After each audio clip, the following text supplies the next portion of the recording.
السلام علیکم سامعین، 2 رجب المرجب ہے، 4 فروری ہے۔ خبر کا عنوان ہے جمعیت علماء کا اہم پروگرام۔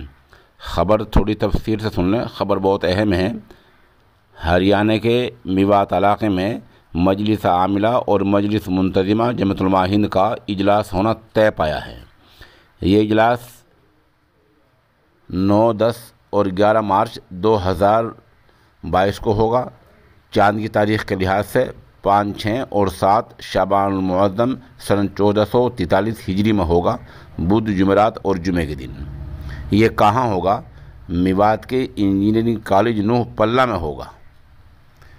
اس کی مزید تفاصیل کے لیے وہیں سے مولانا ساجد کریم ہمارے رابطے میں ہیں، وہ بتا رہے ہیں کہ پہلی نشست 9 مارچ کو ہوگی، بعد نماز مغرب ہوگی، اس میں مجلس عاملہ کا اجلاس ہوگا۔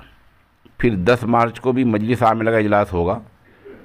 پھر 10 مارچ کو عصر کی نماز سے کچھ پہلے پرچم کشائی، تلاوت اور سابقہ کارروائی۔ 10 مارچ کو ہی نماز مغرب کے بعد اجلاس مجلس منتظمہ، ایجنڈا کے عناوین پر بحث۔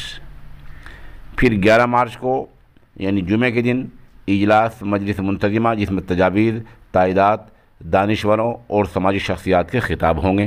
یہ اس طرح کا ایک پروگرام ہے۔ بہرحال یہ اہل میوات کے لیے نیک فال ہے کہ جمعیت علماء ہند کی مجلس عاملہ اور مجلس منتظمہ کا وہاں اجلاس ہونے جا رہا ہے۔ پھر بتا دیں یہ اجلاس 9، 10 اور 11 مارچ کو ہوگا۔